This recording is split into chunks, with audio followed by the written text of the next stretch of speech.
कृपया चैनल को सब्सक्राइब करें एवं बेल आइकॉन का बटन अवश्य दबा दें।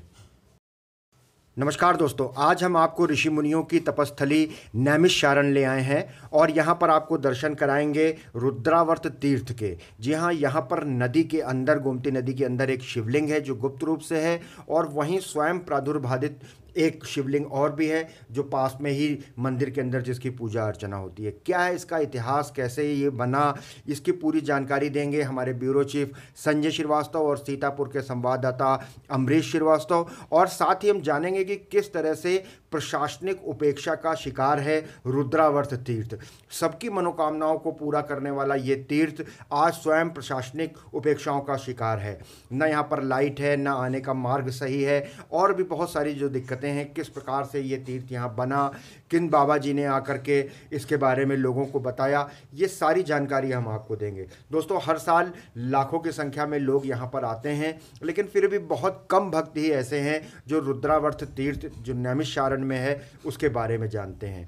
दोस्तों, इसी को लेकर के हमने आज ये खास रिपोर्ट आपके लिए तैयार की है, जिससे कि इस मंदिर के का जो महत्व है वो भी आम जनता तक पहुंच सके, और आप भी जब कभी नैमिष या सीतापुर की ओर जाएं तो इसके दर्शन का लाभ आप सब भक्तों को भी जरूर मिल सके। धरती पर अष्टम वैकुंठ और आदि गंगा गोमती के तट पर स्थापित ये रुद्रावर्त तीर्थ है, और यहाँ ऐसी मान्यता है कि जो शिवलिंग है, जो शिव जी की प्रतिमा है, वो इस जल के अंदर है।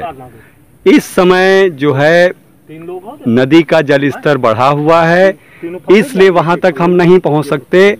और ये हमारे जो यहाँ के पुजारी जी हैं वो यहाँ पे पूजन करवा रहे हैं, और ये जल नादिया जी हैं, और ये यहाँ पर स्थापित मंदिर है। और ये जो कुछ मांगोगे उनके कान में बोल दो, जरूरी होते। महाराज जी, आप यहाँ के महत्व के बारे में कुछ बतलाएं हमें। इसके अंदर जो है इसमें पानी बढ़ा हुआ है जी, इसीलिए नहीं दिखाई पड़ता है जी। शिवलिंग बनती बनती दिखाई देती है यहाँ बालू की रेते की जी। यहाँ से मनोकामना पूर्ति फल प्राप्त होता है। ओम नमः शिवाय, रुद्राय नमः, शिव अर्पण प्रसाद जी कह के आप फल छोड़ो इसमें जी। जो प्रसाद देंगे शिव जी वो ऊपर आएगा, नहीं देते जिसको नहीं प्रसाद देते हैं। यहाँ अवश्य प्रसाद शिव देते हैं। जो बेलपति स्वीकार तो नीचे चली जाती है, दूध सीधे एकदम नीचे आता है। यहाँ स्वयं शिव प्रसाद देते हैं, इसलिए यहाँ से मनोकामना पूर्ति फल प्राप्त होता है जी। इस समय क्या पर्यटक यहाँ पे आ रहे हैं? इस समय लॉकडाउन की वजह से नहीं आ रहे हैं। नहीं आ रहे हैं? नहीं, यहाँ तो आते थे। मतलब सरकार की तरफ से यहाँ की व्यवस्थाओं पर कुछ कहना चाहेंगे? कुछ बिजली वगैरह? नहीं, यहाँ अगर लाइट फाइट हो जाए, रोड सही बन जाए। रोड भी गड़बड़ है, पर्यटक आने में हिचकिचाते हैं। कोई इसका प्रचार प्रसार भी नहीं हो पा रहा है क्योंकि रास्ता बहुत जीर्ण शीर्ण है, बीच में गाँव पड़ता है, उस पर भी काम वगैरह चल रहा है। बिजली वगैरह, आपको प्रकाश की व्यवस्था रात्रि में कैसे, क्या रात में ये ऐसे अपने बात जोड़े नहीं चल रही, बाकी पहले जो लाइटें लगी ना चली महीना के लिए यहाँ नहीं चल पाई, मतलब प्रशासन ध्यान नहीं देता। ये अपने स्वयं प्रकट हुए, मतलब वर्षों प्राचीन है ये, इसका कोई आदि अंत नहीं कि कब आई यहाँ पर। ये स्वयं शंभू, नीचे गुप्त शिवलिंग है। ये गुप्त शिवलिंग वो वाला गुप्त है जो जल के अंदर है। ये स्वयं शंभू है। ये स्वयं शंभू है। ये रुद्रावर्त जो आप देख रहे हैं, ये रुद्रावर्त का मेन स्थान है, मुख्य मंदिर यही है जी। जो रुद्रावर्त जिन्होंने अपने कर कमलों से इस स्थान को सबके सामने लाए, और वो तो अपना ब्रह्मलीन हो चुके हैं, उनका शरीर छूट चुका है। अब उनके ज्येष्ठ पुत्र, क्या नाम है महाराज जी आपका? विनोद जी। आप थोड़ा बताएं अपने पिताजी जो आपके पहले यहाँ पे पूजा वगैरह करवाते थे, तो उनका कैसा स्वभाव था, किस टाइप घर छोड़ दिया, क्या किया उन्होंने यहाँ पे आए? यहाँ पे बाबा जी ने जब आए हैं वो यहाँ पे चाहे 2 दिन होता चाहे 4 दिन होता, बगैर स्नान के पानी नहीं पीते जी। जब तक सूर्य को जब नहीं चढ़ा लेते तब तक पानी नहीं पीते जी। ना जब से आए यहाँ, बचपन से यहाँ आ गए थे जी। पूजा पाठ किया, अर्चना किया, इन भोले बाबा को रिझा लिया, अपने बस में कर लिया। इन्होंने जागृत कर लिया भोले बाबा को। इन्होंने भोले बाबा इनके पर इतना मोहित होकर के इनको अपना सब छोड़ दिया। अस्थायी यहाँ रहने लगे।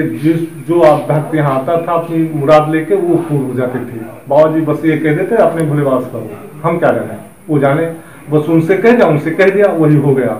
उसके बाद अपना जो भोग दिया, प्रसाद दिया कि इसको खा लो, भोलेवास जाने, जो वो कह देते वही हो जाता था। इसके वजह से बाबा जी ज्यादा देश विदेश में परिचित हो गए जी। और जो श्रद्धालु एक बार आता है वो बार बार आता है यहाँ, उसको यहाँ से मनोकामना पूर्ति फल प्राप्त होता। आज तक बाबा जी ने किसी से पैर नहीं छुआया, किसी से एक पैसे मांगा नहीं जी। तो बाबा जी का वरदान ही बहुत है। और यहाँ पे शिवलिंग जो है वो जल के अंदर है, और दूसरा जो है वो अपने आप उसका प्रादुर्भाव हुआ, अपने आप प्रकट हुआ। तो यहाँ पे लोग इनको, जो आपके पिताजी यहाँ पे आए थे, इनको भोजन वगैरह की व्यवस्था कैसे क्या हो पाती? मतलब श्रद्धालु भक्तों के द्वारा ही पूर्ण होती थी? से हो जाते, बाकी बन के आ जाता था। अच्छा, आप घर से? घर से आ जाता। कितनी दूरी पर घर था? यही 1 किलोमीटर है।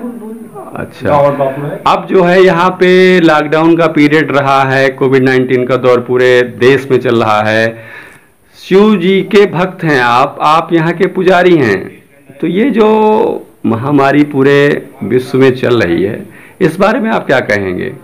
भोलेनाथ का ये त्रिनेत्र खुल गया है या क्या है?